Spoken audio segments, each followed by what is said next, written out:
And thank you everyone so much for joining in for the second episode of our Deepening Our Connection with the Laws of Creation. My name is Brendon, and with us here today, we have our presenter, Iain Grae, and our executive producer, my son, River. And yeah, we're going to get right into things. I know for today's episode, we're going to be continuing off where we left off from last time, but this time we're going a little bit deeper. We're getting into the idea of the laws of action, correspondence, cause and effect, also known as the universal feedback loop.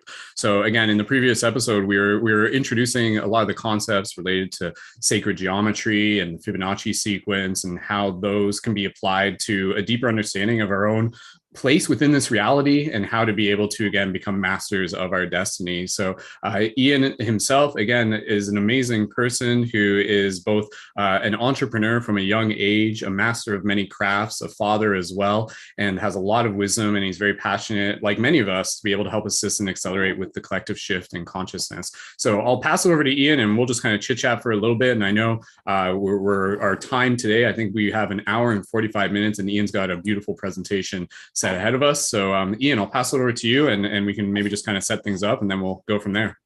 Absolutely. So I'm going to share the screen here and thank you so much for that great introduction. I really appreciate it. We had a lot of fun that last session that we did here, and we built a nice foundation. So we're going to build upon that and go into more laws and this section of the laws that I call it the universal feedback loop, because it actually gives us information two-directional. So we're also going to just do a quick recap as well. So if you missed it before, we're going to just touch on some things. You'll be able to stay along with us, and we're going to kind of hit them a little different ways so that you'll see it in a different way if you did watch it before, and hopefully something great will come of that. So here we are, and thank you for being here. And why would you want to even be here in the first place? Why would you want to know about the universal feedback loop? So let me just say, if you've ever sent out a prayer and you want it to be answered so badly, and just think about a time when this has happened and bam, something happened, a light flickered, a wind blew, a phone call came in, and you're like, oh my gosh, my prayer was responded to. And maybe even that phone call, the person says something and it was just what you needed to hear in that moment. You wanted that prayer answered so badly, and boom, here, your prayer was completely answered. And you got guidance on what to do next. So if you've ever experienced something like that, and I think most of us have, then you've actually used this feedback loop. But what about those times you didn't get a response? Were you asking in the same way? What was different? Were you looking for the answer in the same way? And, what about that time you're actually in a situation right then and there, and you're like feeling like, why is this happening right now? Like, what did I do to deserve this? What is going on? Well, the feedback loop is also available in those moments. So we can use it in present time, and we can use it to get clarity on situations in past and potential futures that we might actually see. So that allows us to stay in a high state of flow, clear-minded, and inspired to do what we're called to do. And with that comes this confidence. So life becomes significantly easier as confidence becomes exuded. And we know the difference that confidence makes. So that's why we would want to do this. I'm going to give you a quick overview of what it is, and then we'll keep moving on here. So the universal feedback loop is one of nature's ways of building in a process of communication. This allows, at like a top high level, the creator itself to experience its creation and even manipulate it with attention and intention. So by knowing these laws that are used, we can also tap into this energy. So our external world is like a built-in mirror of an internal world. So have you ever heard of that? This is all a reflection, it's an illusion, it's a mirror, it's a matrix. This is what I'm talking about, this veil. So the laws of action, correspondence, and cause and effect, they actually demonstrate how our internal world ultimately manifests our perception of our external reality. So that's what the loop does. That's what it is, in a technical way of saying it. So before we actually get into it, we're going to actually just take care of some housekeeping items and get everybody set up. So right now, get yourself a pen and pad. We're going to have some prompts. And if you don't have a pen and pad, you can use a note on your phone or your laptop, whatever you're watching from. And the more you actually participate in that, the more you're going to get out of it. Because we're going to actually use prompts. We can apply these immediately in our lives and actually improve our quality of lives through this. Get yourself some water, snacks, or anything that you need to be more comfortable. This is the time to do it. You might be on the edge of your seat and not want to step away from some of this stuff. And of course, I kind of mentioned to it there in the first one, the more you participate in this, the more you're going to get out of it. So get ready to participate. Start thinking about what you want to get out of this. I'll give you a quick overview of the topics and the order we're going to go here. We're going to do a quick opening ceremony. I'll tell you who I am real quickly. We'll do a quick recap. And then we're going to dive into the laws of action, correspondence, and cause and effect. And then we're going to see how they work together and create this feedback loop that I'm talking about here. And I'm sure you've seen it, and you might not just call it this. You might have experienced it as something else. I'm sure you've felt this in some way and experienced it. So then with that, we're going to look at some real life scenarios and how by using the feedback loop, we look at them differently and our behavior will change as a result. And that behavior that changes is going to change the effect that we have in the world, that we actually can create things much more harmoniously, continuously. It's a real magical thing. So that's what we're going to go through today. And here we are for the opening ceremony here today. First thing, I'm just going to ask you, commit to engaging. So this isn't just participation, but this is I'm going to watch this and I'm going to pay attention to it. I'm going to practice, use this as a practice for my ability to pay attention to something and hold my attention on something, not get a text message, not get into Messenger or Instagram or something else on the side. Just commit to it, seeing if you can engage in it, because you'll get so much out of it just by exercising that kind of concentration and attention.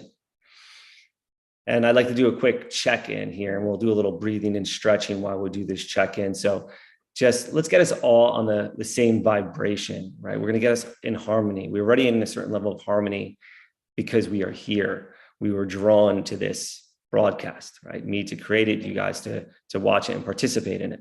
So there's something we have commonality, right? But we all have our busyness and our things happening in our lives. So let's do a little bit to get ourselves in harmony with each other. So first of all, let's just close our eyes and just drop our shoulders, put our hands down on our lap. And just kind of observe what's going on inside.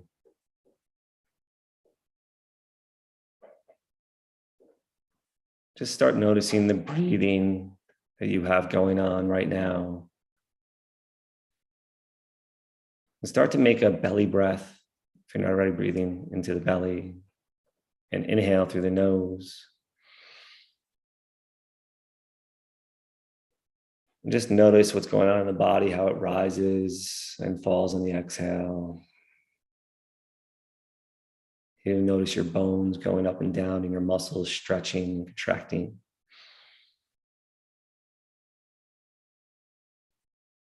And breathing in, just soften them now on the next exhale. Just check in with your body. Is there anywhere that's any tension? I need some attention.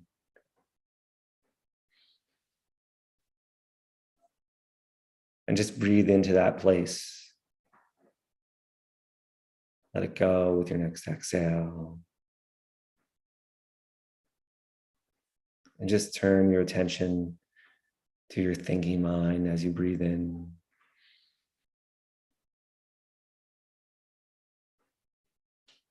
And hold at the top. And just notice what we're thinking. What's our mind like? Is it calm? Is it busy? Is there a looping thought? And just let go with the next exhale.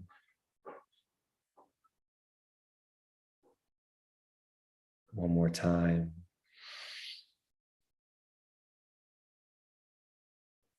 Just letting go of the happenings of the day, the to-do list of tomorrow, and just coming into right now.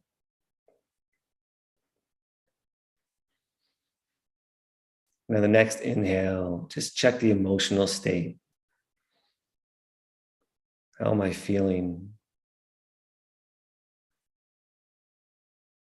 Just whatever it is, let it go.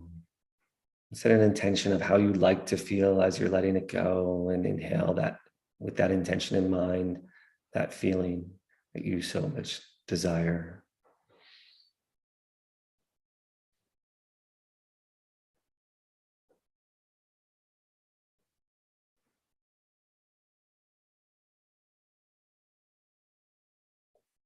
With your eyes closed, continue breathing. Just bring the shoulders up to your ears. Make a little stretch here. Just drop them down. Take a breath in and make any adjustments to your spine to have a straight back.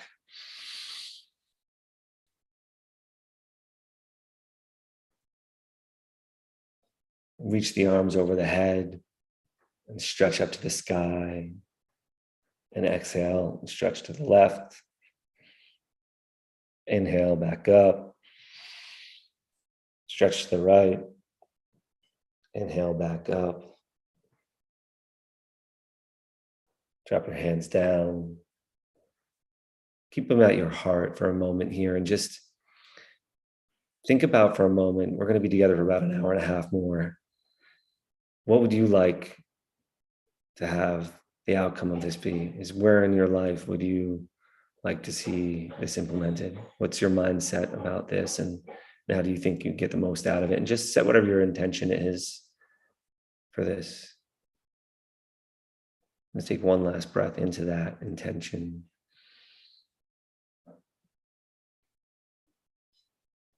And exhale. Drop the hands down. Just rub your legs. Start to come back into your body. However that process is for you. Maybe stretch the hands. Maybe do some twists. Open the eyes up. Get back into the body, but still maintain this sense of presence that we do when we're in the breath.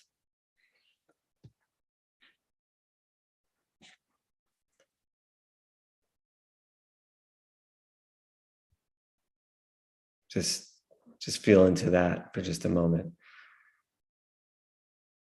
I'd like to share with you my intention for a moment with this.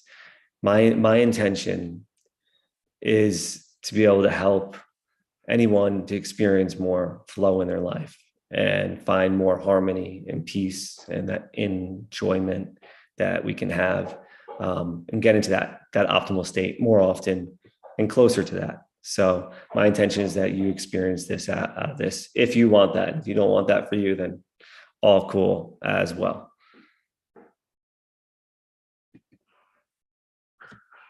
So I'll tell you a little bit about myself. I said last time, I'm many roles and I'm not defined by them. That's the way I think we roll through life, is we roll through life. We play different roles depending on the circumstances we're in. And these are just some of the things that I'm into. And you get to know a little bit more about who I am. So I'll just kind of run through it. First and foremost, important to me is family. I'm a family guy. God, of course. So sometimes I think that's unsaid, because it just is. And then family, like I love my family, and doing that whole dad thing. And that wasn't always a role that would have been a good role for me, but turns out now it is. I do coaching. I lead meditations, breath practices, sacred sound healing journeys, and all that kind of stuff. So that's another dimension to me, right? I've written books and I've really loved doing that. And this Heaven on Earth book that I wrote, I use it myself to get the life that I have. I swear by it. And I even race motorcycles, surf, and do that kind of adrenaline type stuff. I've also had businesses, master's degree, all that stuff. So I have a lot of different dimensions to me and how I actually see things. And I think that's important to know, because we got to look at everything from our dimensions. And it's good for you to know that this is the lens I'm seeing the world through. So That being said, let's just do a recap of last session and dive into all the new stuff. And again, if this is just a reminder for you, listen with new ears. You may find something new. And I'm just take a quick sip of water. Thank you for your patience.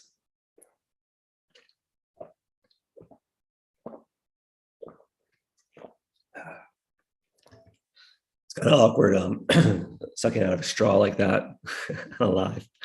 Kind of funny. Any case, so the reminders, the recap. Let's get into it. So in part one, we discussed sacred geometry and how it showed up in all things in nature. And why is it important? Why is sacred geometry important in the model of the laws of the universe? Well, it gives us a way to illustrate how laws manifest from the spiritual world to the physical world mathematically. So it allows us to understand concepts that are beyond the sight of the eye or the hearing of the ear. We discussed its relationship previously to form, shape, growth, and animation, and that these patterns are a part of us. They're in our bodies, it's in our art, it's in our culture, it's in our movement. They are everywhere. And as we see these, we learn more and more about how this oneness unfolds into so much more. So it shows us with these patterns how it unfolds from this oneness. What one could say is how laws would be created by God. These patterns is what actually creates law. So if we can look at how they manifest, these patterns manifest in our three-dimensional physical world, and know that they also manifest similarly in the higher dimensions or the meta dimensions, the beyond dimensions, then we can now apply them in our inner workings so that everything's this beautiful message of a feedback loop here that we're going to end up talking about. So the first thing I talked about was the flower of life. And the key things to know about this is this flower of life is like the framework that holds all possibility of existence. It gives us two dimensions. It gives us a single dimension at the center of it, right? If we look at the center point of it, that is a single dimension.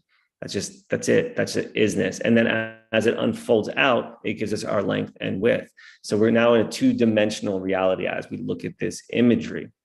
So it gives rise to space, and that gives rise to time. So it's really kind of a beautiful thing. And even if you condense it down by adding the 19 circles around the outside, that reduces down. 1 + 9 is 10, and 1 + 0 is 1. So you come back to that unity figure, unity in code. One in code, means a yes. Yes, this exists. So there's a lot to be said here with this. It's important to know this is just a basic kind of framework. And then we have the Fibonacci sequence, or phi, or golden ratio. When we tie this in, we start to see animation happen. This means that there can be growth and also movement. So it's a pretty cool pattern to see in nature. We'll take a couple looks here right now. So first, just look at this shell here. We can see how when this is in a life form, we can see how it creates this depth into it, right? It looks like we can look into it. And if we switch our looking, actually, it can even look like it's coming out to us. Right. So, and that's in the Fibonacci sequence there, right? And that creates that illusion of depth and width. It creates that third dimension for us having this. So now we have a 3D experience. So this shows up like in the wave. You see movement, and you see breakdown, you see rebirth. You see this also in the wind is this way as well. Then we see this in trees.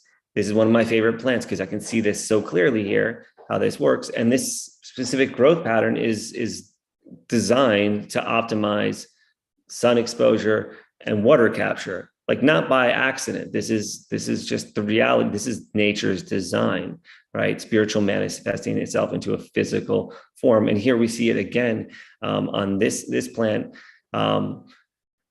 And you can also kind of see the flower of life in here. So it's really beautiful because you get to see both of these kind of laid out here, and you can see very obviously how that design would work to bring all of the water from the outside to the inside in a maximum feature, and capture as much sunlight as possible. So we look for like this is harmonious when we see this stuff. It's got this beautiful symmetry to it that nature creates. And it's this odd number, the golden ratio. Another thing I just wanted to share with you too is here how even temporary things manifest through this crystalline form. And this here is the flower of life broken down to Metatron's cube. We got into that a little bit more last time. I just wanted to show it because this is how nature creates. It's like literally going from water vapor to this crystalline form, ice crystals. And you can see it's like, that's its creation. It's like giving birth to this thing. It's amazing, but it's doing it in this pattern that we're talking about, right? And it's very one-dimensional, or sorry, two-dimensional. A snowflake, if it was three-dimensional, we probably see some of this Fibonacci sequence in it. Then we also see beauty and symmetry, right? We see it in our bodies and we see it in our movements. If you are a swimmer or a speed walker, or ever saw this, you see this motion on the hips. This is how we actually go through the world in these spirals. All these spirals stem out from a oneness source. Okay, so that's this gives us a gift of seeing unity in everything in the physical world. So now we can actually move into conversation about what the law of divine oneness is here. So the law of divine oneness states that everything stems from a singular source. There's only one source, and that source is unified. And it's interesting because I hear sometimes people in different religious beliefs say this is not the truth, and this is not, you're not one with God. But then we look at the Bible and Torah, and we would hear that God is omnipresent and omnipotent, all-knowing. So he's on all the spiritual planes. And omnipresent, meaning he would be on all the physical planes and everywhere and everything. So if that's the case, then all of humanity and all of God are one. We are still part of that experience. We're always connected to that force of God because the energy of God is everywhere at once and it permeates through all things, including us.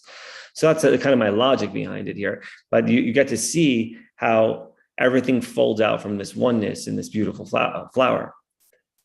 And everything that exists, seen and unseen, are connected to each other inseparably.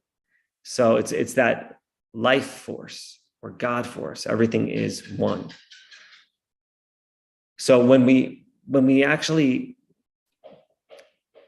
begin to see that this exists in everything seen and unseen, we can see the divine matrix, the all-knowing, the pure consciousness, or the pure universal mind. Sometimes, what we end up looking at is the things that we say, we do, and we believe, and then we start to realize that the impact they have on others and the world, that they have this impact on everything that comes out and everything we're around. And as we begin to comprehend this law, we get a deeper understanding of our connection to all things. This allows us to work deeper in harmony with that source in God. So we want to have this connection and see where we come from in this source and see our relationship to it and see that we aren't separated. It's part of us. So we're going to use, right now, we perceive different points of oneness. We use different vibrations. We use our light waves. We use sound waves, or electrical hertz and other currents, which bring us to the next law, which is the law of vibration. So we go from this oneness, and then now to perceive this oneness, we are using a vibrational field, okay? This gives us something to perceive in some way, and we're perceiving everything through vibration. So the law of vibration posits that everything, every single atom, every single object, every living thing is in constant motion, vibrating at a specific frequency. And that frequency is malleable, will change. It's that motion that we're talking about, but those frequencies always exist, and it's constantly in this vibration form. And the form that we would see in the physical world is actually a result of the frequency that they're vibrating at. Our ability to even perceive them, they'd have to be in a certain frequency, a range of perception that we have. So everything that we perceive is a vibration. And there's a whole lot of vibrations we don't perceive. So like I said, we receive all of our senses is in vibration. So we have our light waves, we have our sound waves, we have our emotion, right? Our which is energy and motion, is like an electrical force. Our touch, our smell, they're also perceived through vibration. And if we think about the 7 primary colors, if we just looked at them independently, we would see that they each have their own frequency or range of vibration. And if we combine them all, we get white, representing the oneness. And we remove them, we get black, or the representation of noneness. So we don't have time to demonstrate all of these things here. But I wanted to just give you guys a little bit of a bullet list on important things to know about vibration, because they build into the next piece. So these are just reminders to have in your sphere. 1, we talked about it, it's malleable. And we also mentioned, our perception can be altered based on our change in our vibration. The larger or higher our range of vibration, the more perception we're actually going to have. So vibrations that are in harmony are going to perpetuate life and health, while vibrations that are in discord are going to result in disease, right? So in thinking about that, looking at how vibration attached to emotions, and then we'll go on to the law of action here. But if you just were to take a moment and think about when we're depressed, like that word depressed literally means pressed down. Another way we might say is low vibe, right? So when we look at another way of this, if we are enjoying our experience, right? We're literally saying we have or experiencing this inner joy, which we would call high vibe, right? So you could just build upon from there the different range of emotions and see that there is a range. And when we're in this higher vibe, look at how we navigate life. And when we're in that low vibe, it's like it's time to not be doing that thing, where it's time to get out of our funk or whatever it is before we do anything. So if we want to even just look at an experiential level, we can't deny we use our voices to create words, and each sound that we use is a vibration, and that is unique, and it carries information which constantly changes reality. So we can often feel the vibration that is spoken uncovering deeper and hitting meanings, right? The energy that goes along with it. So the oneness ripples out into eternal, infinite vibration. Another thing to really consider is when it's doing that, it doesn't care about good or bad or low or versus high vibe. Like, it doesn't really matter. It's just vibing. And if we take a little bit in our life, that's something that if we just stay in that state, we see things from a different perspective. So I'm just going to plant that little seed here, and we're going to take a look at a scene together. And I just want you guys to get out that notepad. And this is something that we're going to observe this scene. And it's silent, but you can make up your own conversation that's happening and just try to figure out what's going on with these individuals. And we're going to, let's play this real here.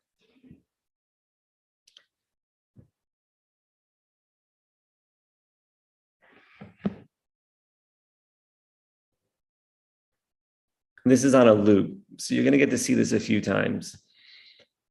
Iain, do you want me to add in some dubbing? Yeah, I would love it. Okay. Okay. Let me just use my improv skills here. All right. Okay. Just be.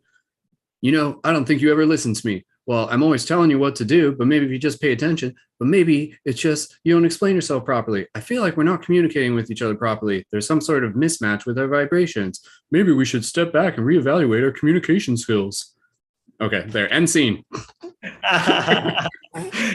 You know what? So I love that you did that, and you actually you brought us to where we're going to go with this, right? So we can see all the things that are happening here, right? We see all the body language, we see the hands moving, we see how even like the words that somebody says, like almost like knock somebody back, right? And you see the eye rolls and all these gestures, but they're not the things that are really creating the issue. And that's what I wanted to pose it here. Is like, that's what a lot of times, like, you rolled your eyes at me, you made this look at me. And I wanted to point that out here, right? And see how that's like that first layer that a lot of times people jump onto. And as we look at these laws, we're going to see how we can use them to actually increase our communication. So I love that you just dropped that in. Thank you. So let's take some action and get to the next one here and look at the laws of action, correspondence, and cause and effect. And you can even just see in this image, just like think physically what's happening here, what you see, right? And then you can actually go deeper and look at the rhythm of the individual and how they're going. And you can start to see that there's a little bit more going on than just the physical thing that you actually see, the impact and the rebound and cause and effect and the action and taking place.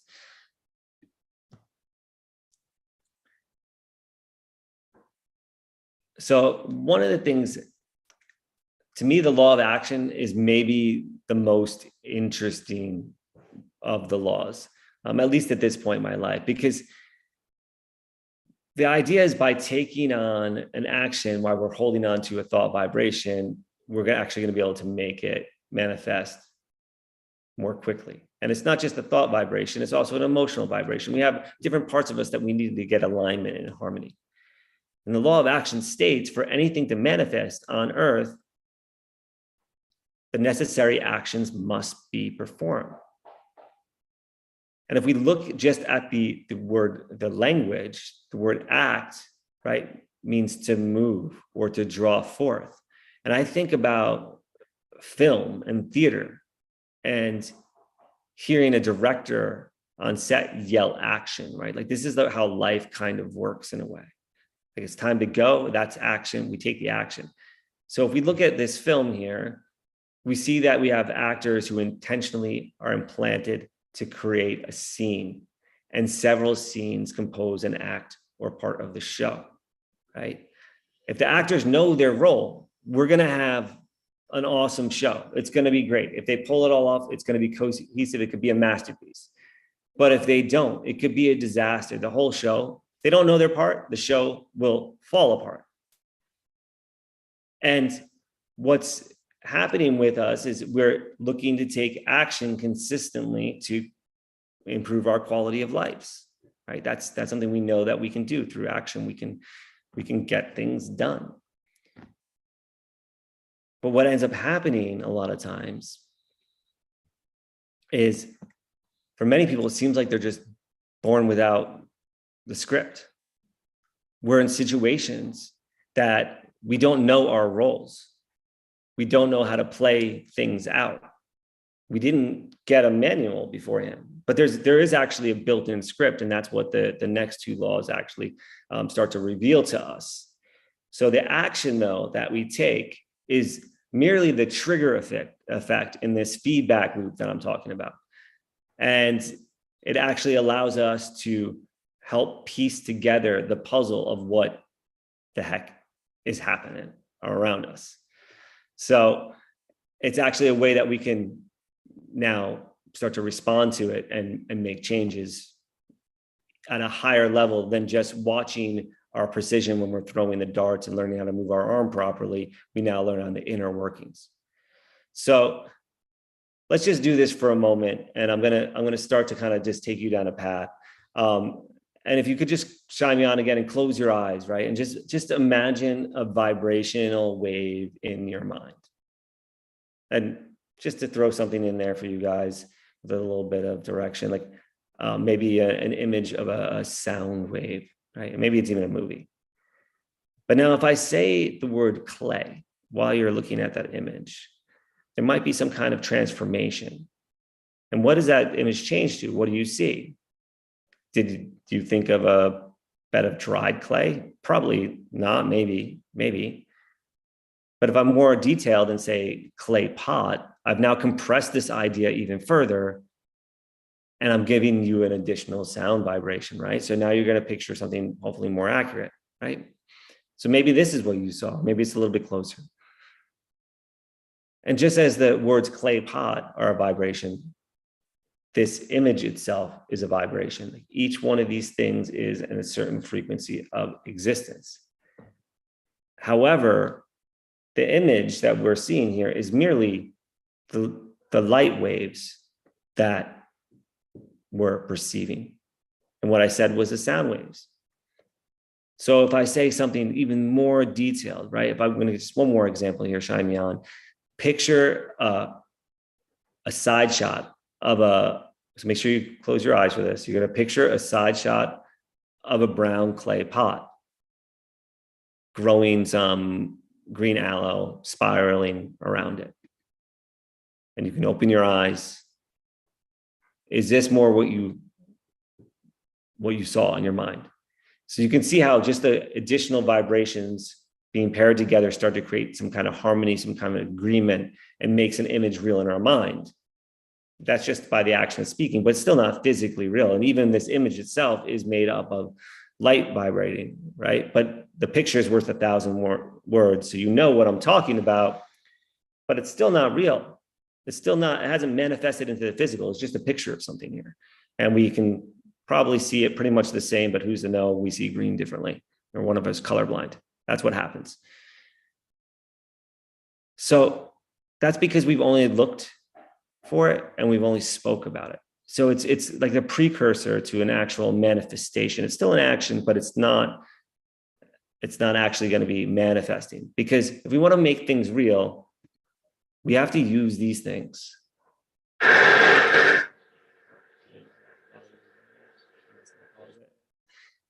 We have to use these things. We have to use our hands. Because action is a way of compressing down a thought vibration into a manifestation. So at first, that vibration gets more clear. The more we talk, the more we show. And then when we start taking physical action, it becomes solidified, it becomes made manifest. So the word manifest itself comes from manus and festus. So manus means hand, festus is to infest. We have to use our hands. We have to take action, or some action has to occur. It might not even be us, right? So that's what's going to, if you want it to happen in the physical world, and even making a phone call requires our hands. So sometimes it seems so obvious, but somehow we make missteps and we take wrong actions. So how does that all happen, right? How do we get off the path here? And we're going to get back on the path, but we're going to get off the path for a second, right? It's so obvious, but what do? Well, first we avoid things. We take no action. We find distractions. We literally take ourselves off our course. The word dis means not, or off, or to remove. And the word tract literally means course. So we're removing ourselves from our course when we're distracting ourselves. So that's anything that takes us off our path. Now, that's not to say you can't recreate and watch TV or do whatever else. The thing to point out here is to really remind ourselves to maybe ask ourselves the question, is this action part of the course that's going to lead me to my outcome that I desire most, right? And if not, you can still be okay with it, right? But then you also will know there's a voice inside that says, hey, it's time to get up. So, and that might mean you have to tune in first, right? And get in alignment. The other way that's most commonly out there, and this might be people that you know too. So this is not just I'm not throwing this and projecting this on you. You probably see this, right? The other way is sedation, right? So sedation really actually literally means to sit or to settle. So this crazy, busy, insane world that we live in, that everybody talks about being so nutty, we find ways to calm ourselves. Who would blame us, right? But again, resting is not a bad thing. It is a necessary part of our living. But we know when we're doing something to sedate in an effort to avoid looking at reality and taking the required actions and circumstances. Really, we're doing inaction. We have an opposite law. So we've all done it. We've all avoided having a conversation that we needed to have. We put off what needed to be done, or we didn't take our chance. Right? We've all done that. That's fine. It's cool. That's part of learning about this stuff. But what do we have in place that keeps us on path? Well, we're going to talk about that through this feedback loop here. So, and of course, there's also healthy ways to calm ourselves with meditation, breath work, tapping, but we're going to get into that a little bit later here.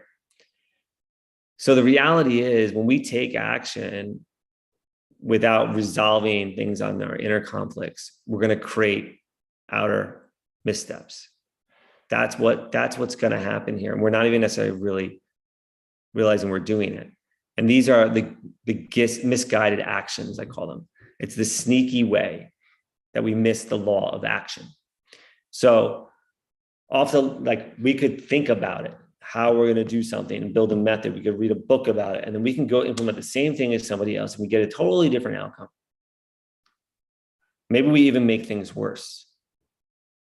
Right? Have you ever had that happen to you, where like you start a conversation with somebody with like full intentions of deepening the relationship or bringing peace and harmony in the relationship, and all of a sudden they were yelling at you, or you were yelling at them, or somebody across the street was yelling at you, or something worse ensued? Like this happens.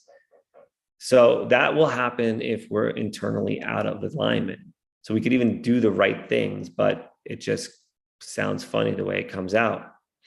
So our emotional states, our belief systems, our looping thoughts, even our muscle memory, and how, like, you've seen me moving my hand here probably a lot.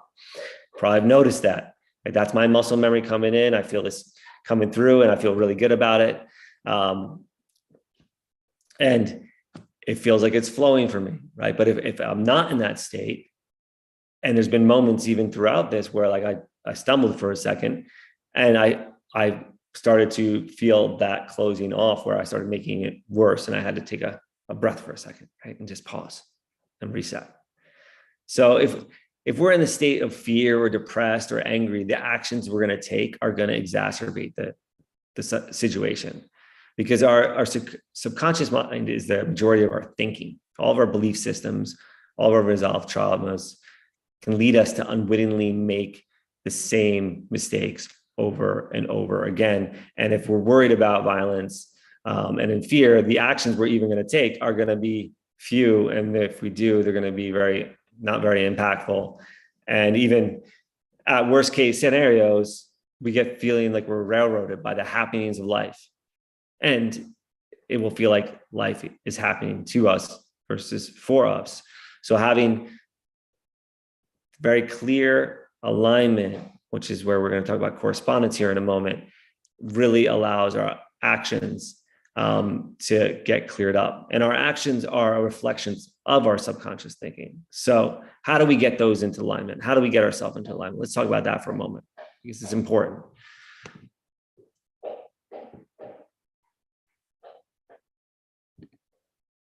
So it's loading. There we go.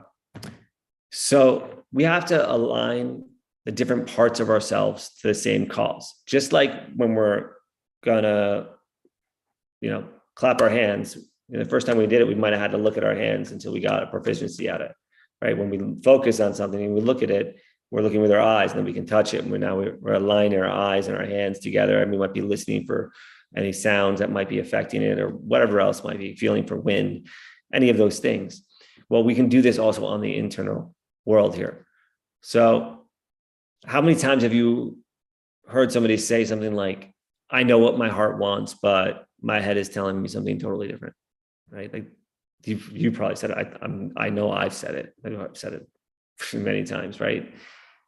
And it seems so strange that I feel so in alignment now. So, but that's a way of being out of alignment. So being conscious of our inner world helps us to make aligned choices and take actions which allow us to change the trajectory of our life. So if you haven't done a deep dive in that psychological thriller that is in the mind, I urge you to do it. It's a ride. It's a ride. But I'm sure many of you already know and have done a lot of this stuff and have methodologies around like belief hacking or overcoming this kind of stuff, whether it's EMDR or tapping or anything else. So we have a program called Empowered Life at Evolve Life. And it's all about this as a complete methodology. So if you don't have one, you're going to want to check it out. But if you do, this is going to be very helpful in exposing. You already know 90% of what I'm talking about up until now. This tool is going to expose all those things that were hidden in the shadows. So let's talk. What is scripture? I wanted to bring some scripture. Some people ask for some scripture to be brought into this. So I want to say, what does scripture have to say about the law of action here? So I'm going to take another sip here.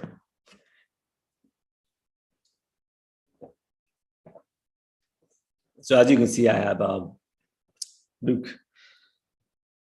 8:5 here. So in this passage, the Bible is discussing perseverance in action. So a farmer went out to sow his seed. I'm going to read it to you. As he was scattering the seed, some fell along the path. It was trampled on. The birds ate it. Some fell on the rocky ground. And when it came up, the plants withered because they had no moisture. Other seed fell among the thorns, which grew up, but it got choked. And still others got on good soil. And it came up and yielded a crop 100 times more than was sown. So there's so many ways to perceive this passage, and it's got a lot of messages in it. That's one of the most beautiful things about reading scripture. But right now we're talking about action. So I'm going to look at it from that frame. So if a farmer wants a crop, he has to plant his seeds. He has to take the action of planting the seeds, right? If no seed is sown, there will be no harvest. It will not happen. And in order for one crop to sprout, it might take many actions that seemed like they were unfruitful, right? But the one that is actually successful is more abundant than the entire energy that's been put into it, and just more than he even needs. So that's one of the key components to look at this from and realize we're going to be taking several actions. And the more actions we're going to take, the more in harmony we're going to get, because the actions are the trigger effect, right? They're a trigger effect. So if we think about that as the trigger effect, our actions, we are the first mover, or what Aristotle calls the prime mover. Our consciousness, the choice that I make, the next movement I make, when I consciously choose to do it, I say, I'm going to put my hand over here, right? That is me being the first or the prime mover. And our physical actions will set physical changes in motion. And when we accept the responsibility that comes along with the privilege of actually being the first mover and being able to do that choice, we can start to create a lot more harmony in our lives, because it's not just in the physical, it's also in the spiritual. And if we're not liking what we've seen in our lives, it becomes time to assess why before we take more action and create a bigger mess. So how do we do that? Well, we're going to be looking at the law of correspondence to see exactly how do we get the message. And write down some notes here. Like, even if you like the outcomes that you're experiencing right now, like, you can take down notes just in case you forget, or you need to help explain to somebody else, or maybe you mold it together and something magical comes when it's written down here. So we can always, even when we're in a great place, be looking at this law of correspondence to revisit and master our action taking. So the law of correspondence, as within, so without, as above, so below. What this means is that our outer world is a reflection of our inner world. So this is like the universe's way of showing us what our inner world looks like. So if we can look at how apply this to our lives for a moment, just think about, like, there's things that you're naturally good at, and there's things that maybe require you to refine your skills. It happens to all of us. So the correspondence is the first responder. It's the first bit of feedback that we get from our mental and physical actions. So the action is the trigger, and the correspondence is the feedback. It's like yes, no, good, bad, whatever way you frame on it. So if we look at the word correspondence, the word respond is right in the center of it, right? But somehow we miss it. And the word correspond itself actually means to be in agreement and to be in harmony with, right? So we want to have agreement and harmony, right? So, and respondere in French is to answer, which I thought was very interesting because it means we're getting a response, right? It's showing us again. And you could think about a correspondent, one who communicates with another. So the law of correspondence really allows us, or allows the universe to show us what we're experiencing in our spiritual world by displaying it out here on the physical world. This is the mirror that we talk about. And we touched on this a little bit when we talked about the law of action. We talked about how the beliefs in subconscious actually impact what actions we're taking as well. And if we're unaware of this law, our perception of our outer world may cause us to feel like the world is happening to us. And this feeling is actually the catalyst. So if that's happening for you, or anybody that you know that that's happening for, celebrate, because this is a catalyst that actually says, I want to see. It allows us to seek and to actually see through the illusions. So this law of correspondence is that mirror effect that's going to tell you more about what's on your inner world than you could ever think about without it. So if we're unaware of this law, we might feel like we're trapped, and we actually are trapped, and we're stuck by illusions. We get stuck in looping thoughts, and we create a psychological thriller within our minds that has nothing to do with reality. You've met people like this, or you've heard about people like this before. Their version of reality is so far removed from what you experienced, and one of you is clearly very insane. So this happens, if it happens to you all the time, it might want to look at the common denominator, right? But each belief we have is reflected back to us in some way by everything that's around us. Everything we believe to be true, that's activated in that moment. So we're constantly receiving correspondence from the universe.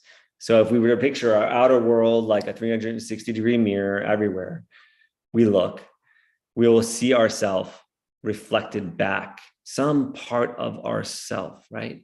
Wherever we go, there we are. Our outer world is merely that expression of our thoughts, our beliefs, our feelings, and so forth. So when we change our inner world, that means we will immediately start to change how we are experiencing that outer world. And that means we can change how we respond to it more intelligently, and our actions are going to be more in alignment. And this will happen cumulatively, and those changes will be extremely impactful in the future. So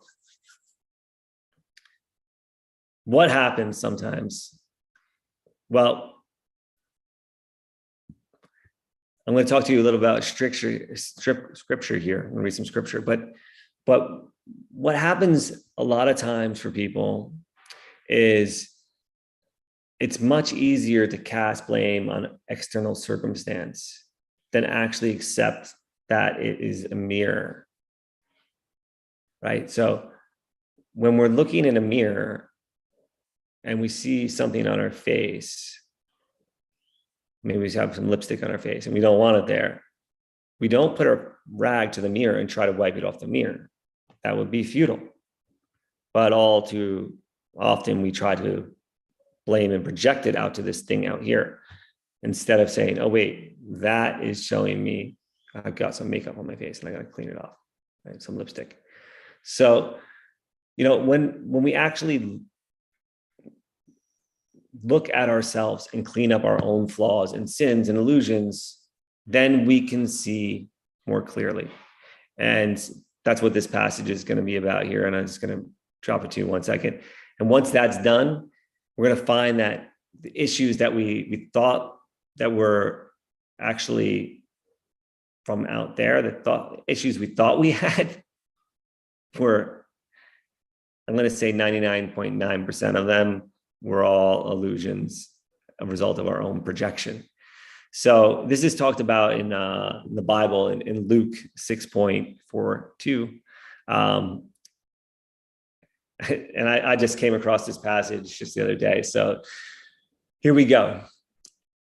How can you say to your brother, let me take the speck out of your eye, when you yourself fail to see the plank in your own eye? You hypocrite. First take the plank out of your own eye, and then you will see clearly to remove the speck from your brother's eye. And right here, it's just straight up like the brother is being questioned. Why are you projecting this issue onto me? Look in the mirror, fool. Like this is you.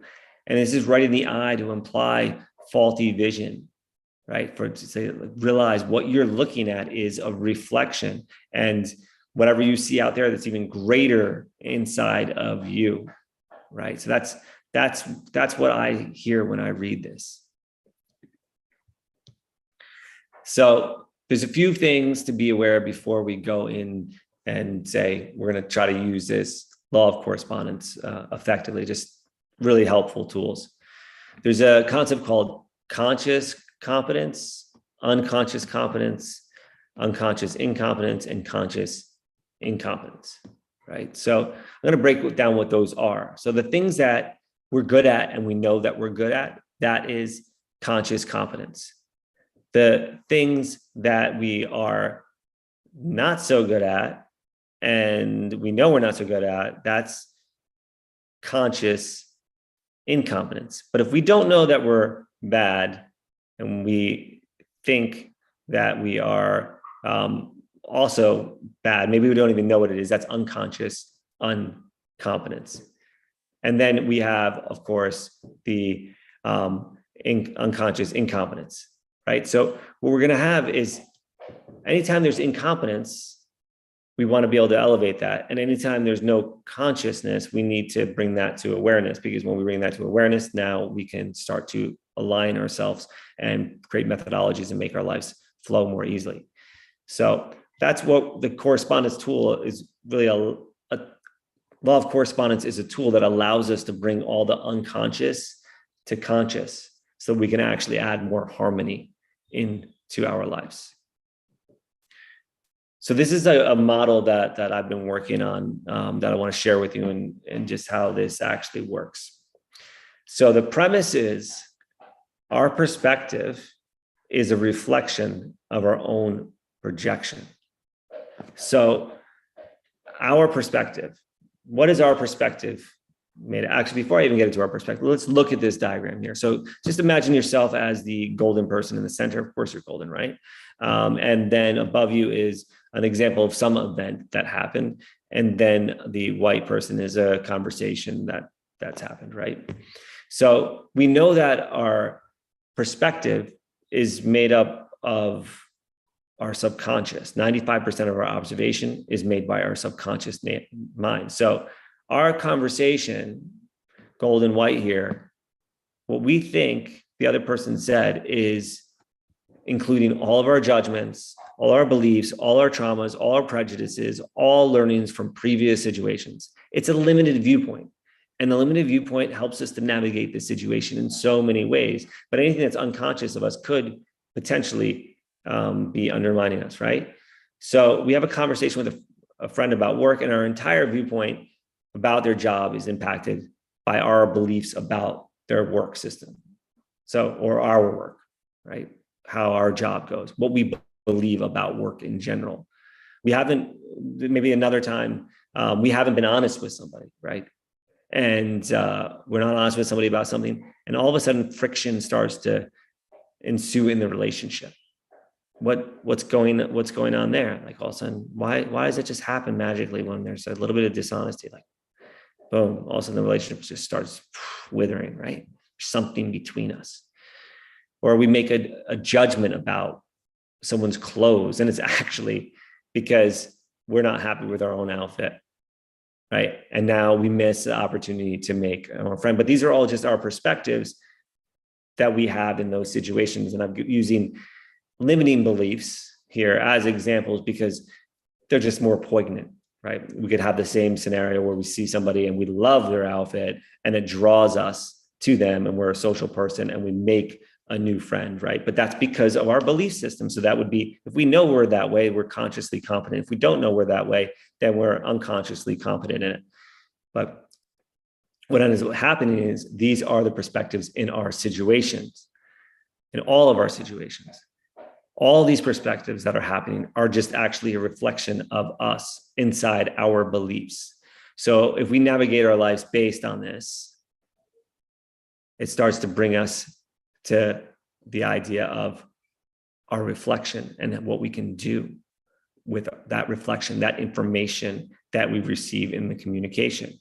So the feelings and memories that surface the moment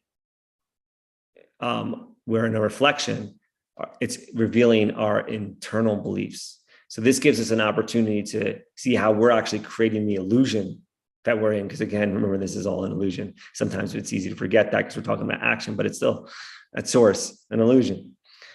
So as we see through the illusions of situations, we start to begin to harmonize with more accurate picture of what is. So that conversation will go from judging myself and then projecting on somebody else by judging their outfit in that one scenario. It will go to, oh my gosh, I love what you're wearing. And you're going to be in vibe and make a friend if that's what the universe calls for. So that's what starts to happen when we start getting in harmony. So that brings us to our projection, because we start to realize that it was our inner world projecting the entire story the whole time. And when we start to realize that, we find peace. So I'm going to give you an example of a commonly missed out way on the law of correspondence.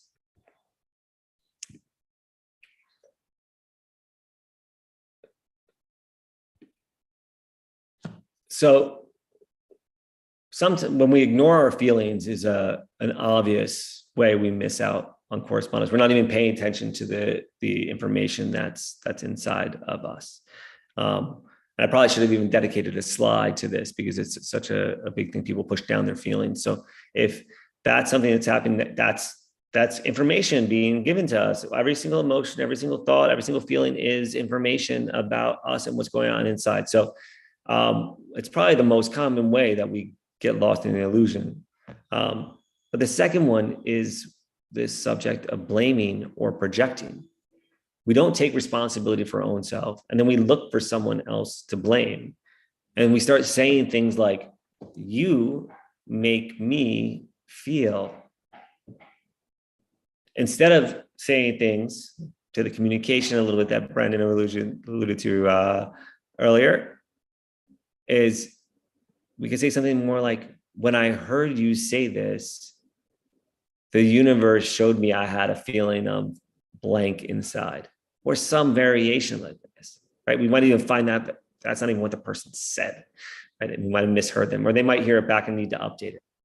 You know, another thing that we hear people say is, you did that because, instead of something like, how are you feeling? Like, instead of actually asking how one's feeling and diving in, there was a projection, and the projection, you did that because, like, how does somebody mind read somebody and actually know why somebody actually did something a certain way? Like, that is fantasy land, and it's mental illness, and people do it all the time. And it's, once we see that when we do that, we're actually preventing ourselves from becoming full inside and realizing our own wholeness. This is really powerful stuff. So when we realize that this experience is because our own internal world and not because the other, then we get to shift the conversation. We start to take responsibility and invite the other to help us resolve it. And this leads to authentic communication in our conversations and restores harmony, right? What does correspondence mean, right? To bring harmony.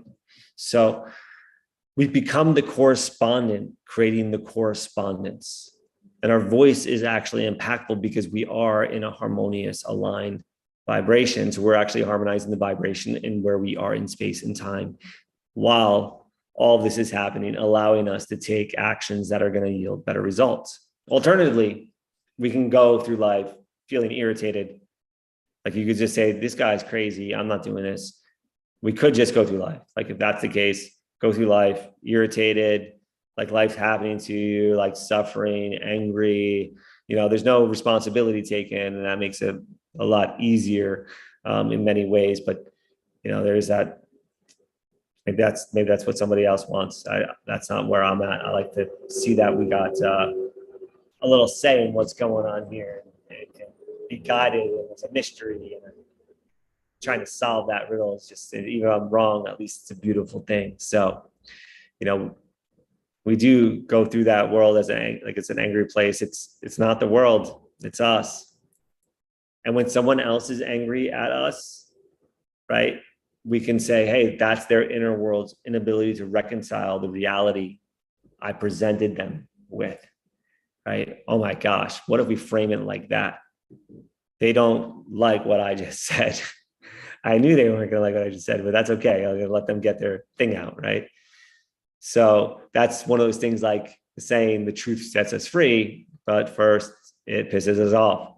So when we learn to create beliefs that support us in our endeavors, then we start to transform and harmonize our life. So let me give you a example of that, right? So when we're aware of how correspondence works, we can actually direct our inner world to propel us forward. We will feel like a strong desire to pursue some kind of passion. If it's business success, like in this video, we'll put ourselves out there boldly into situations that reveal our self-doubts, our insecurities, whatever it is around money, coworkers, employees, and customers, because they're actually an opportunity for us to clear them out and move beyond them and grow past it. And the more interactions that we have, the more we reveal. And as we become more aware, then we clear them, and our life becomes significantly easier. And we get back to that confidence thing. We become more articulate. We become more comfortable. We pursue our dream, actually, instead of being a victim to self-doubt. So correspondence is a key component, and our potential becomes how much we actually believe in ourselves. And our limit is the amount of energy we're willing to put forth in it. And if you see any of the greats, they always have somebody that believed in them, and they were credit to that person, but they really believed in themselves. That person helped them to believe in themselves. But if they believe in themselves enough, there's other people will believe as well. So another example is if our internal beliefs prioritize our family and maybe our partner, and we'll reflect back. Well, actually, if we prioritize family and we're in a relationship, this is the twin flame thing. Our partner is going to throw in our face the deepest blind spots that we have, our deepest insecurities, our conditioning, and check everything. We are attracted, we'll talk about this in the law of polarity, to opposite polarities, right? So they're gonna mirror back to us, like in many ways, the opposite. And then sometimes it's gonna look like it's the same. We'll get to that later. But it's going to show us such a clear picture of who we are. And there's no hiding. There's no hiding. This is what twin flames do. So using the law of correspondence and this kind of communication, we can create intimacy and bonds that last eternal instead of dysfunctional families. And maybe most importantly, we actually demonstrate a new level of mental health for future generations. What if we have that? How about we have some better health for future generations, right? Emotionally and mentally. So we can also use this law of correspondence in prayer and meditation, as we opened with, right? We talked about saying a prayer. So we can also do it like that, or we could do it as like a way to pull out revelations which come during those conversations. So just a quick reminder to make sure that we use it in this place. When we actually pay attention to what the universe is telling us, whether it's somebody screaming in our faces, right? And we're getting the message, and the message is not the words, it's not the volume, it's not the hand gesture. There's something else going on. What needs to be reconciled? what needs to be reconciled? It's actually not about me. Well, it is about me, but I'm just I just triggered something that I needed to see. And it hurts right now, and I need to deal with this, right? It sucks, but it's showing me something. So the correspondence is the showing of this. This thing I need to look at in the spiritual world. And that's also the same for like when somebody's in my face in love with me, I want to replicate that, right? So we want to take notes of the actions we took that preceded these things to happen. So let's link these laws together. So to activate the law of correspondence, there's got to be an action taking place, right? That's the initiator. Some kind of event, dialogue, something was done. So our perception of that event now, our perception, not what actually happened, right? That's not actually what happened. It's our limited perception allows us to reveal our own feelings and our emotions and our inner dialogue. So our perception is actually happening before the effect, which we'll get into in a moment here. So we're actually creating the outcome because we're seeing a limited viewpoint through our belief systems and all that inner dialogue. So we can sense when there's harmony and disharmony, and each of these is a vibration, and we tap into these laws of vibration and oneness beyond. We got to that correspondence, we create some harmony, right? We see what action led us there. We can follow it back into what vibe we were in, and we can get into the oneness. Or we can go meditate, get into the oneness. So I'm going to pause for a second because we got a little background noise here.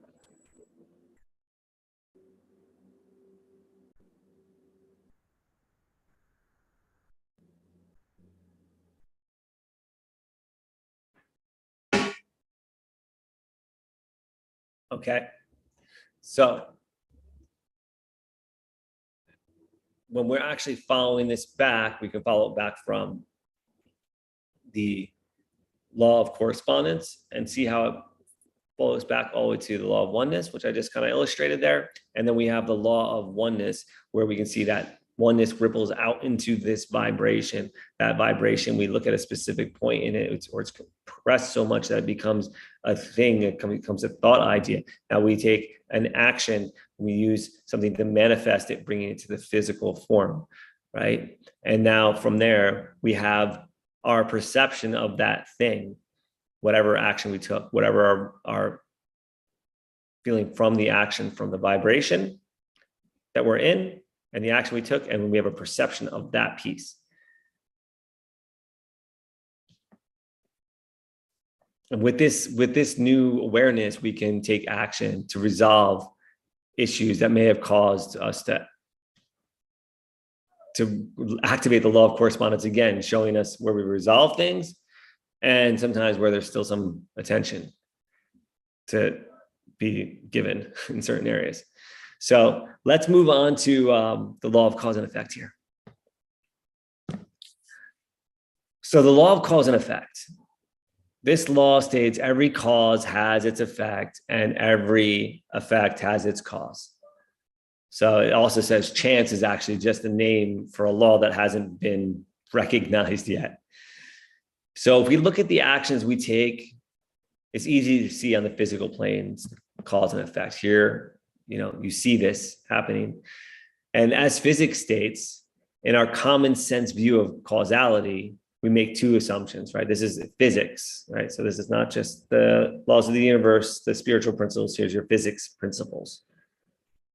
Cause always precedes effect in time, and effect is always dependent on the cause. And these assumptions agree in the outer world with our everyday experiences. So here we're seeing this nail being hit with a hammer. Each swing results in a blow that then drives the nail deeper. So it's actually a few actions here: the swing, the blow, and then the space being made for the nail to drive into the wood, so forth. The hit happens first and causes the nail to dig deeper, right? Pretty obvious, pretty obvious. We can also consider, though, that each action in and of itself is a cause. So one of the effects of action is that each action has an equal and opposite reaction. So when we start to master this law in a specific field, like this guy, right, we become greats. Even a basic use of a little bit of this cause and effect, we can become competent and we can really define our own trajectory of our life here on the planet. But how do we do this? We take actions, which is our cause, and we study the results. It's like a pretty obvious process that we do all the time on the outer world, right? We take whatever we did, we see what the effects are, we study the results, and then we change the action subtly, and we learn to modify our actions to create a more desirable result.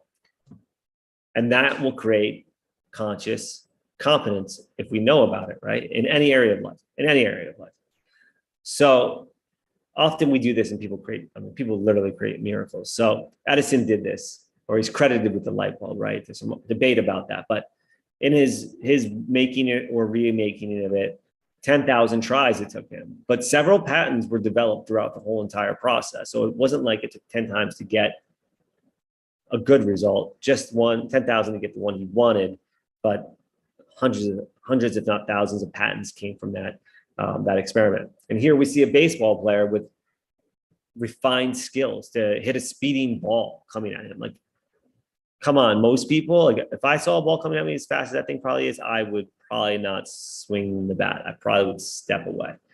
So when we determine these causes that create the effects we desire, we can define the trajectory of our lives. So most of all of us have done and continue to do this in some areas of life. So, I could say I'm preaching to the choir. You're like, yes, I know all this stuff, obviously, but here we are with a reminder about it, right? And we're going to link it into the other laws. So it's important to bring this to view. And if there's things you disagree with it, write them down. Like, put them in the comments. I want to know where you're disagreeing with me on this stuff. I'll grow from it. So there are some areas, though, we just seem to always make mistakes, the ones where we want more growth. And so how do we change it? How do we change? Well, we have to take not just applying this law to the physical world, but we have to bring it into our inner world. So most people overlook how to use cause effect in their spiritual world, because it's really a world before space and time, right? There's no objects bouncing off of each other, but there's energy, right? There's lots of energies that we can perceive. And sometimes we call them vibes or vibration. And sometimes we get more specific and we call them thoughts, and we call them emotions, we call them feelings. And we consider that these are the spiritual laws that are in effect beyond space and time. We got to actually consider that maybe the actions we took in the physical world are not the original cause. The cause is actually from the action. The cause is actually from the thinking that we were doing, the vibration that we were in, the emotional state we were in, all these things that are beyond the physical world, right? So that's why we could actually replicate the exact same thing as somebody else and have a different result.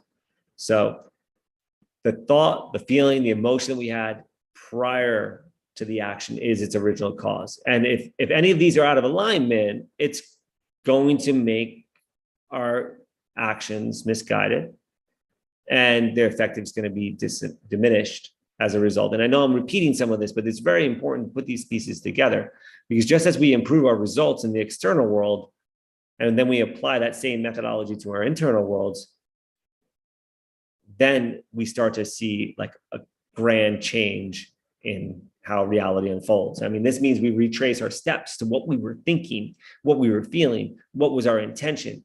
And with these pieces of information, we can start to align ourselves again, creating a deeper sense of harmony and peace.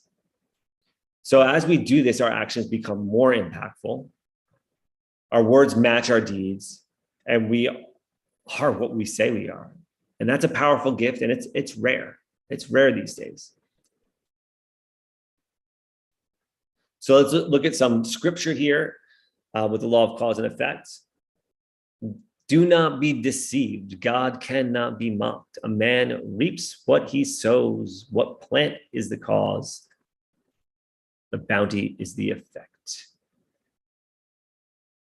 And then there's another one that I want to share with you. So that one, it feels like it just slaps me so much in the face. I don't even want to like try to break it down for you. I think you will get the message. Cause, it literally says cause and effect, right? What we plan. I'm going to stop there.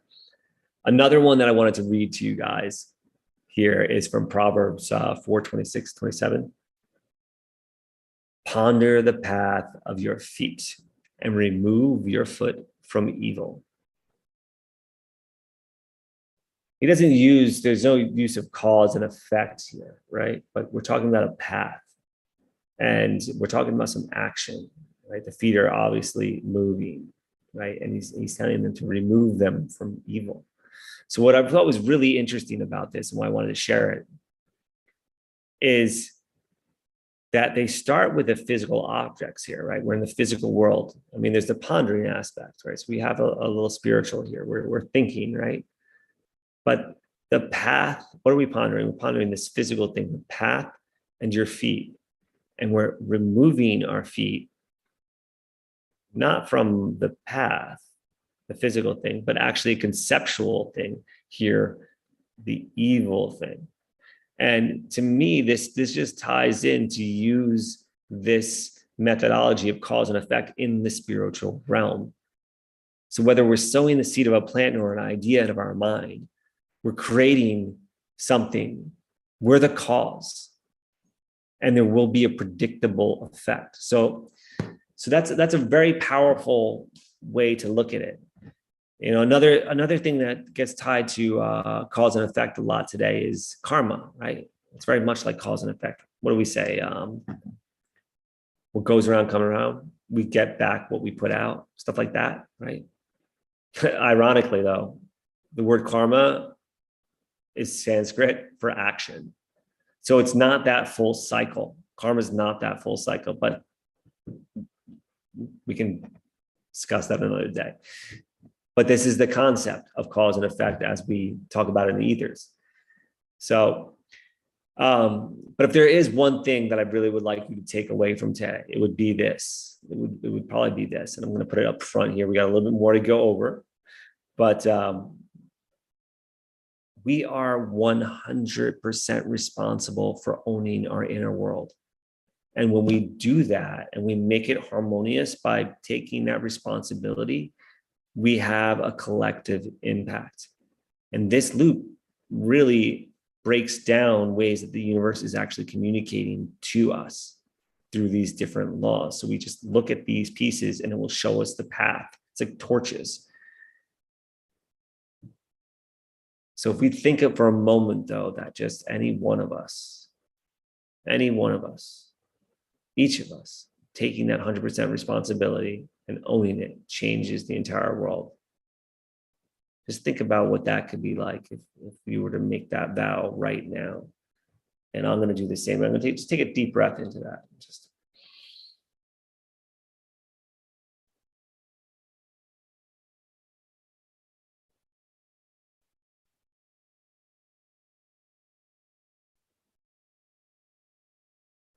Just so beautiful what we can do together here. So we're going to return to the scene.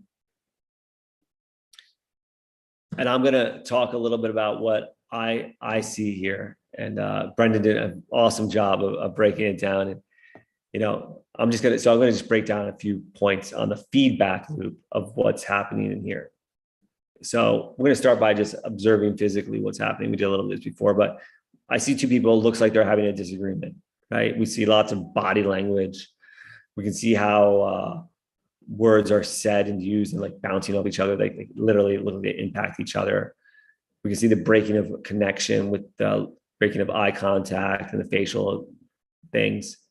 And we can pretty much see they're not in the spirit of oneness. There's some sense of disharmony. There's something's not perfect. So how do we resolve this, right? Do we tell them to stop moving their faces and making hand gestures? Do we just be like, yo, stop talking, just stop, just don't, nobody talk, right? And that's what happens, right? We leave the room in an argument. Somebody leaves the room. If their argument doesn't get settled there, a lot of times somebody gets to the point where I'm not having this conversation anymore, and then they storm out, and the other person's like, don't let the door hit you on the way out. Or they say, no, don't go, or something happens. But the issue is not resolved. The people have separated, but the issue is still there, right? But nothing's happening anymore. So we've done that strategy for generations. We've done it for generations. And that doesn't bring us harmony. It brings us disconnection. So we have to listen deeper. And we can do this with the law by listening to ourselves. So if we look at this situation with the law, and we're going to walk through this together real quick, right? So we want law one, divine oneness. Is there harmony, divine oneness? Well, no, there's definitely a lack of harmony in some way, but there's something that's harmonious about the two of them, right? Is there a vibe? There's definitely a vibe. And is it matching or mirroring? I would say absolutely it's matching and mirroring. And what are some of their actions? Do they match the vibe, right? So where is the disharmony? I would say in the communication, in the correspondence, the verbal and physical. So in Brendon's example, you never listen to me, right? That's his belief, right? And not Brendon's necessarily, this guy's belief in the character that he played earlier, to remember, right? That's actually his belief, is that she's not listening to me. But the moment that one of these beliefs pop up into our mind, that's a reminder, like, boom, time to look at that belief. And before I look at that belief, well, while I'm looking at the belief, I'm going to pause. I'm going to surrender to this situation, right? I'm not going to be too busy not listening because I'm too busy projecting, right? I'm going to take responsibility. I'm going to assume that I might be wrong for a second, or I need to look at things from a different perspective, because the universe is telling me something and it's slapping me in the face so hard with the person that I love the most. And when I look at that, it will speak to us and show what brings up inwardly. So when we realize that we're that cause of the disharmony, we check our own vibe, we harmonize our internal correspondence and our messages, our messages from the source, right? The thoughts, the emotion, the feelings internally that we have. So we start taking significantly different actions and saying different things, or maybe not saying nothing at all when we're using this. So we're going to look at a quick example here of two people in love. Relationships was a hot topic when we did a poll for this series. So we're just going to apply it to relationships, right? So if we observe what's happening with these two individuals, we see them gazing lovingly. We see lots of body language, but we can see that there's silence and stillness, which like completely lengthens the moment.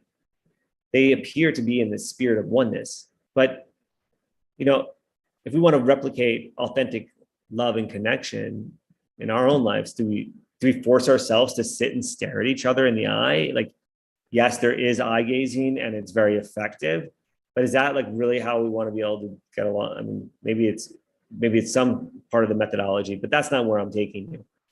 Because if we look in this situation here, right? It's not the water, it's not the beach, it's not the weather that's making the moment, it's them, right? There's harmony, there's oneness, there's a vibe. It's a matching vibe, very clear, right? What are their actions, right? They're just gazing at each other. And what does that cause? Is it the wine? I mean, I've seen plenty of drunk people on the beach before that weren't happy and crying. Is it what they're thinking about? Like, what do you think she's thinking? Do you think she's thinking about her ex-boyfriend from college? Probably not, unless he was her ex-boyfriend in college. Is he thinking about the friend that he didn't pay a debt to? No, he's not. Probably not. Is she worried that he's thinking her makeup is smudged, or about the pore on her face or something? No, they have surrendered their ego, their guilt, their shame, their grudges, their insecurities, all over their demons over to love. And now when we do the same, even if it's just for a moment, when we can truly, deeply trust in ourselves, then we can trust in another. that we can let go of the biases and the stories that we tell ourselves. And this feedback loop exposes all of these stories. And when we expose them and we clear them, then we see the godliness and the humanness of each person before us. And that's when we understand, like, an expression like, who I see is who I be. And we've all had that moment. We've all had that moment. Some of us, maybe more than others. My experience is by using this entire structure here, this feedback loop, I can actually expose these beliefs and experience more of them than most people I know. And this is what helped me do it. So that, coupled with actually doing the belief hacking. So I mentioned to you guys, there's a empowered life course that we have. So if you are interested in that, I'm going to give that to you guys for 50% off. So if you go to evolvelife.com, you could just throw PTA in the PTA1 in the coupon, PTA1 in the coupon, and you get 50% off of that. And if you have questions about it or whatever, DM me. If you really need a discount, cheaper, let me know. So that's what I wanted to bring to you guys is come and look at this entire feedback loop and use it and apply it to different areas of your life so you can create more flow, harmony, ease, and grace. God bless you all. Thank you for being here. Thank you for coming. Awesome. Thank you so much, Iain. I've really just been taking this all in, enjoying the presentation. You do a wonderful job of just explaining things in a very easy to digest manner. And yeah, we've got a lot of comments just on the feedback chat. And thank you to everyone who's just been, again, here to be able to take this all in. And yeah, if there's anything else you want to just kind of like chit chat about while we're here, more than welcome to do so. River's just kind of asleep right now. So yeah, I'm here to kind of like hang out, and we'll just kind of reflect on what we've learned today and go from there. One of the things I did really like is that, you know, with what we were talking about, should we turn the screen share off? I guess we can probably do that. Yeah, absolutely. Yeah, we'll do that. Yeah, one of the things that I really like with what you're talking about is that, you know, it really just helps bring more awareness to our behaviors so that we can kind of like have that ability to be the observer, so that, you know, when we, as the example that we have, you know, instead of like, it becomes a meditation where next time you find yourself maybe in a dispute or an argument or a place of frustration, a place of reaction, that can almost become a trigger where it's like, oh, okay, like that resonance becomes an opportunity for you to be able to say like, okay, hold on, let me take that break, let me take that moment, step back, let's observe, you know, like something else is going on here, right? Either they're projecting or I'm projecting, something that we can, you know, see from a bigger perspective, and then from that, you know, be able to change our actions, be able to resolve something. I think it's so easy in a lot of cases where our emotions will take the front seat. And I think in a lot of cases, you know, that comes from maybe our upbringing or the people we're around. And you know, you might have grown up around people who, you know, like you would see them get really frustrated and angry, and then that would just be their driving emotion towards all of their actions. But without that example of mindfulness, you know, it's something where what we're doing here is a lot of like kind of like deprogramming. But yeah, I really like that. You know, it's that simple action of being able to respond opposed to react. And I think for all of us, next time we find ourselves in that place, you know, it's a chance to actually be able to say like, oh, like this is like, now I can actually like apply what we were learning here today. You know, how is like the law of correspondence applying to what's happening right now, and how can we, you know, create a different scenario out of it opposed to just repeating the same patterns. So yeah. I'm really glad that you got that out of it. And you know, that's a big piece of the layer here, is first of all just accepting that we are in this kind of illusion, and that we're actually a big creator of it, and being able to stay in that oneness and see our role in this. And the more that we can see our role, the easier life gets. Like we see celebrities and superstars, they know their role, right? They know their role, and that's why they're celebrated in celebrity. And then there's the others, and they didn't get handed the role or the method of being able to determine what their role is, to be able to put the pieces of the puzzle together. Instead, we got the beliefs, like you said, based on our upbringing from generations of things that has gotten better in many ways, but other ways, maybe not so much. So. Yeah. And it's interesting, especially for yourself and I, as fathers and everything like that, for us as parents, like this is something where a lot of what we're talking about, it's not just something where it's like, oh, okay, like these concepts might help you, like manifest more abundance in your life and everything like that. But it's also like, this is about, like becoming a better cosmic citizen. It's about responsibility, instead of just being caught up within the patterns of the preconditioned society that we're in. It gives us a chance to reprogram things from a place of conscious awareness, and then from that, it's like, that's what I want to do. Like, I want to be able to set that example for my kids so that if he ever sees daddy getting frustrated when he's older and he's able to comprehend it, what's he going to like, how is he going to observe me in that situation? And at the same time, I think it's also important to not kind of have this, because sometimes, I feel like this, and again, right now, for those of you in the YouTube chat, please feel free to leave any questions. We'll just chit chat here for a little bit. We still got some time. But what I was going to say, it's I think at the same time, what we're not saying here is this idea that, we shouldn't get angry. We shouldn't get frustrated. We shouldn't get sad. We shouldn't get mad.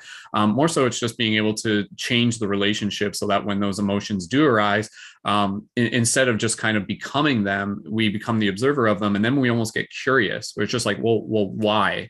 Or where is this coming from, and how is this teaching? Like, and like you said, like it's the emotion, it's the energy and motion arising. So, yeah. What that brings to mind for me is this virtue of temperance, right? Yes, so when we have that emotion of anger, we're observing it.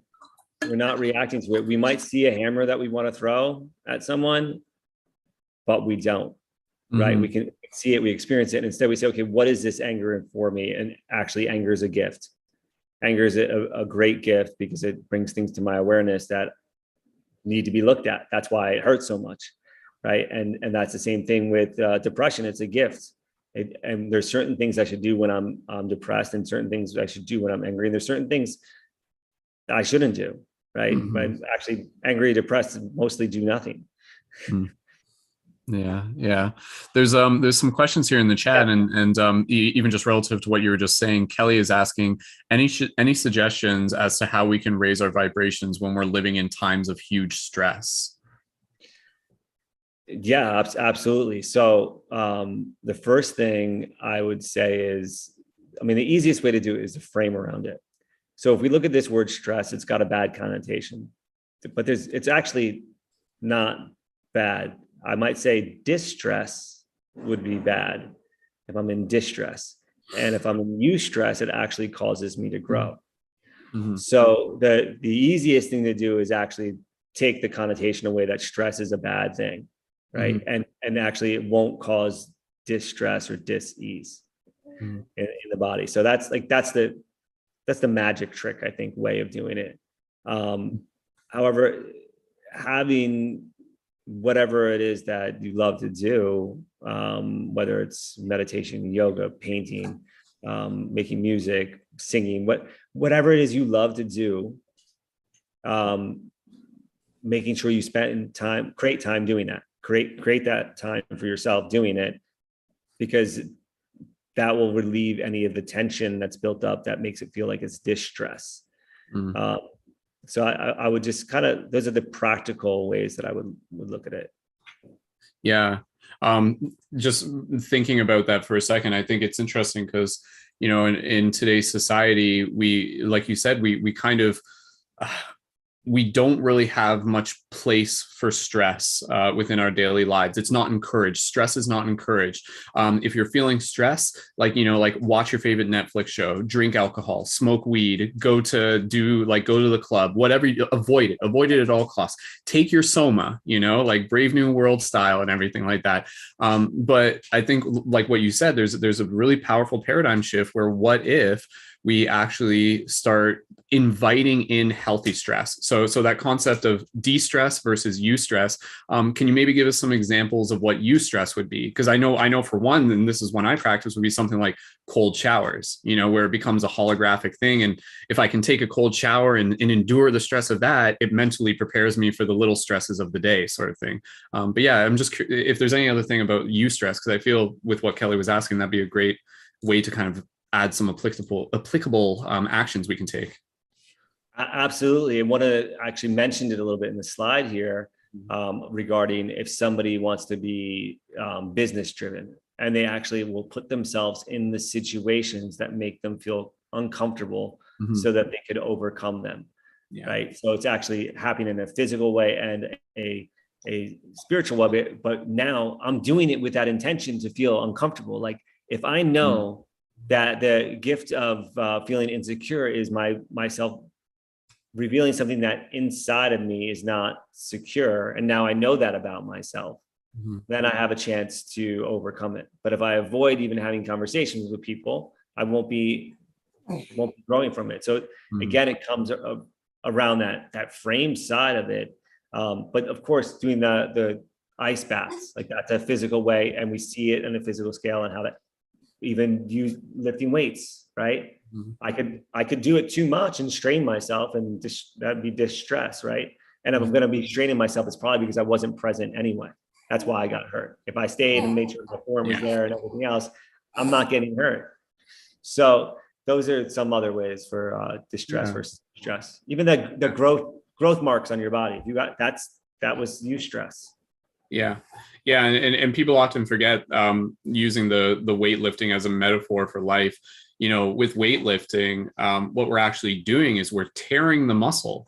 We're literally creating like a fissure within the muscle, but then that fissure is like filled with new light, with new matter. And then that's where the mass gets built from. So it's like, what can we do to kind of like create those little spaces that actually invites in new growth? I mean, opposed to, just stagnation and just like apathy and, it's kind of getting into the numbing process. I really like the idea where it's like, what if more people kind of adopted this mindset where they're just like, what can I do today that's going to challenge me? Like to make that just as common as what am I going to eat for breakfast? What am I going to do after that? What am I going to do today to challenge myself in a healthy way? Yeah. I don't know if you ever heard of Sarah Blakely. She created Spanx. She's a woman, a billionaire, like amazing mom, drives a minivan, and she said exactly that when she was growing up, that her parents, his father made him play a game where when they got home from school, every day, how did you fail today? Where did you screw up? And then they celebrated it with a high five. There you go. So it never became this thing that for some reason society, I don't know who society said it to me. Yeah. It made me think that. Yeah, where we avoid failure at all costs. That's like there's a very prominent leader that I've been fortunate enough to spend some time with, and he's within the Canadian military, and he's this is a man that's led people into battle in Afghanistan and things like that, and he gives a bunch of like public speaking. But one of the things that's kind of like within his book and stuff he talks about is this idea of fail forward. To like, that's the idea. It's like you fail, you learn, you get better, and you kind of move through these cycles without having to necessarily always repeat them, sort of thing. And that's even within, part of what we're talking about here with the law of correspondence, where it's like, if you don't learn the lesson, the universe is going to bring it back. So it's like, how are we, and maybe that's more of what we'll be getting into next week or next event as well. So. Yeah, absolutely. I mean, that's, again, it comes all back to that framing of it. And we have something that shows us what's going on in the world, cause and effect wise, how our actions have these results the same way we do in our external worlds. So we have that in our inner world. And if we if we fail to actually do anything with that information, then we've just given up all of our responsibility and all of our power. Yeah. And that is clearly the place it takes action and initiates, is in the spiritual realm before in this physical realm. So we gotta use this that just as much as we use it in the outside world to get good at, whatever it is that we do. Yeah. Kind of going back to the simple phrase, is this happening to you or for you? And that's and I think in any situation, it's really just the mindset. Oh, how can I make this for me? What can I learn from, in any situation? We have the choice to see something from a disempowering perspective or an empowering perspective, relatively speaking. So yeah, absolutely. Cool, man. Well, it's been awesome just hanging out with you. I'm sure we could chat, for quite a while longer. We're almost at 2 hours now. Is there anything else you want to touch base upon before we wrap up this episode and remind people about what's coming up next episode? Yeah, actually, I mean, I'll do real quickly here. We're just gonna dive into the next laws of the universe. We're gonna go up to the 7th law of the universe. Do you have the promo in front of you by chance of what it actually says on there to break it down just for them? Like the written info for it of what's next? Yeah, maybe I'll read that off. Yes. So the next event that we have in the Deepening Our Connection with the Laws of Creation series with Iain Grae is on episode 3 on July 20th at 5 p.m. EDT. It's the same Zoom link for those of you who have the Zoom link and are registered on the website. And again, we'll be on Portal to Ascension on YouTube as well. And so the description for this one is from the core to the now, laws of compensation and attraction. Once we have deepened our connection to our core and have become familiar with the universal feedback loop, we can now begin to bring the heart of the matter to reality. We've awoken our consciousness to a new plane of creation. We have a deeper connection to the spiritual plane. It is time to bring what's calling from our core into physical reality. So awesome. Thank you for reading that. So anybody that's on here, practice whatever you got from here, just put it into play. And also when you come back to the next one, feel free to come with some questions and everything in the beginning. And if I get the questions in the beginning, then I will actually be able to maybe get some answers fed throughout the broadcast and link anything together for you. Thank you so much for being here. And thank you, awesome. Don and Neil, for having me on Portal to Ascension. Yeah, thank you. Thank you again for sharing, again, not just your knowledge, but your wisdom. And I think that's the best part is, you can tell that where Iain is sharing from, it's not just something he's read in a book, but it's something that he's applied and lived and experienced through his life. Hence, again, that's the wisdom of it. Thank you again to everyone so much for your comment and your feedback in the chat. Reminder, Iain's links are in the info for this video on YouTube, which might just be the easiest way to be able to connect with them. Through there, you can find his personal Instagram as well as the Instagram for My Evolved Life, and as well as Iain's programs. And again, that's the Samcart link. So just check out the YouTube info there and you'll see those as well. And Iain, remind them again what the promo code, does that apply to the Samcart as well? Yeah, that applies to that. So it's PTA1, the number 1. PTA1, perfect. And if you guys ever have any questions, even just about the promo code or whatever, I'm sure they can reach out to you through direct message on the My Evolved Life page. Would be the best place, I assume. Yeah. Cool. Perfect. All right. And for those of you, if you guys ever want to connect with me, my info is in there as well. You can find me at Mystic Spider-Man. And I'll be back here with Iain for the next event on, again, July 28th. And thank you again so much, everyone, for joining in. So Iain, any closing words? And I think we're done after that. No, just thank you for having me. Thank everybody for coming. And I hope that this adds a little more flow and ease and grace and harmony in your life. See you next show. Awesome. Thank you again, everyone. Stay tuned to Portal to Ascension for more awesome events, and we will see you guys next time. We'll end the Zoom room now. All right. Much love, everyone.